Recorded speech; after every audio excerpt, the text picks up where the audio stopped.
आपकी धर्मपत्नी का नाम विनीता जायसवाल है और आप सिन्हा हैं। लव मैरिज था या अरेंज मैरिज? नहीं, देखिए ये तो प्योरली लव मैरिज था और हम लोग साथ ही पढ़ते थे बनारस हिंदू यूनिवर्सिटी में।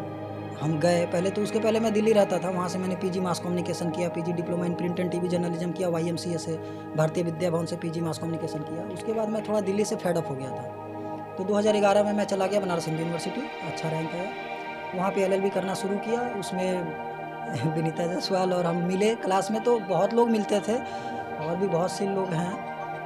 तो हम लोग को ये समझ में आया कि हमें एक राह पे चलना चाहिए, मेंटल फ्रीक्वेंसी मैच करती है। और मुझे लगता है कि वैसी पत्नी, वैसी लवर, वैसी प्रेमिका, वैसी हमसफ़र आज के डेट में अगर हमारे युवा पीढ़ी को मिलने लगे वैसे सोच वाले, तो मेरी उपलब्धि तो थोड़ी कम है अभी के एज में।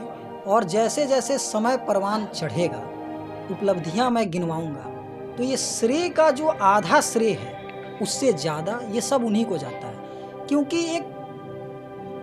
एक प्रेम विवाह में ये होता है कि लड़की सब कुछ छोड़ के आपके साथ आती है। और आप देखिए कि जितना मेरी पत्नी ने समर्पण भाव रखा और जितना त्याग बलिदान किया, उतना आजकल के युग में सबके बस की बात नहीं है। हम लोग तो मैट्रिमोनियल देख रहे हैं, केसेस 2 साल 4 साल 8 साल में टूट जा रहे हैं। हमारे शादी को तो 10 साल हो गए।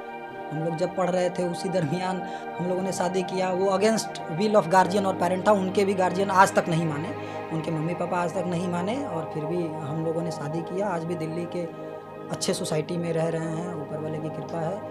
और वो 3 भाई 3 बहन हैं। उनकी जीजा जी लोग भी कहीं अमेरिका वगैरह में रहते हैं और उनका परिवार बहुत बड़ा है। आपने सुना होगा मेला नुआओ कैमूर भभुआ में, तो बहुत बड़ा परिवार है, 1300 एकड़ या बिहार के रहने वाले हैं। और मेला नुआओ पूरा नुआओ ही उन्हीं का है। कैमूर भभुआ वो गांव में 1300 या 700 एकड़ ज़मीन उनकी है। तो जो अभी सांसद वहाँ के हुए हैं, सम सिंह जगदानंद जी के जो लड़के हुए हैं, वो लोग उनके घर से जुड़े हुए हैं। वो हमें मिले भी थे, एक अशोक होटल में पार्टी थी तो जान पहचान भी वहाँ हुई। तो खैर वैसी धर्मपत्नी सबको मिलनी चाहिए।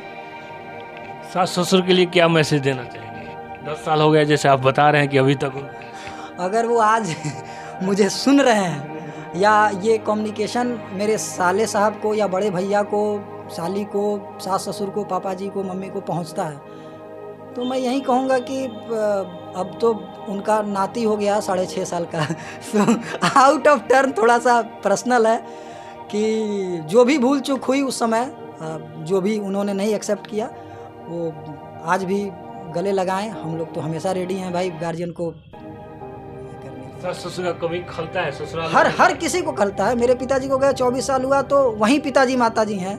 मेरी माताजी तो है, लेकिन अब मैं कैसे मनाऊं उनको? अब आप लोग समझाइए उनको कि वो गुस्सा थूक दे और फिर परिवार जुड़े। भाई उंगलियां जुड़ के मुट्ठी बनती, और एक जो मुट्ठी है, बंद मुट्ठी लाख की, खुल गई तो खा।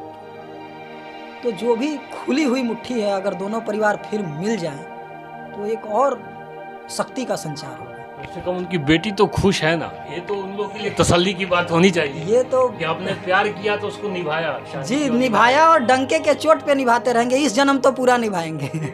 अगला जन्म तो मैंने नहीं देखा है। तो पूरी डंके के चोट पे खुश हैं, और खुश रहने की हर बेहतरीन कोशिश हमारे परिवार की तरफ से भी होती है। हमारे भाई साहब हों, मेरी बहन हो, मेरी माँ हो, या हमारे जो दोस्त सर्किल है, जो चंदन रावत है हमारा दोस्त है, या जो भी हमें आदित्य नारायण सिंह है जो स्टेट का मालिक है, और ये सब, तो हम लोग एक दोस्त फ्रेंड सर्किल है, वो सब लोग खुश हैं। हम लोग सब लोग अच्छे से रहते हैं। बहुत बहुत धन्यवाद।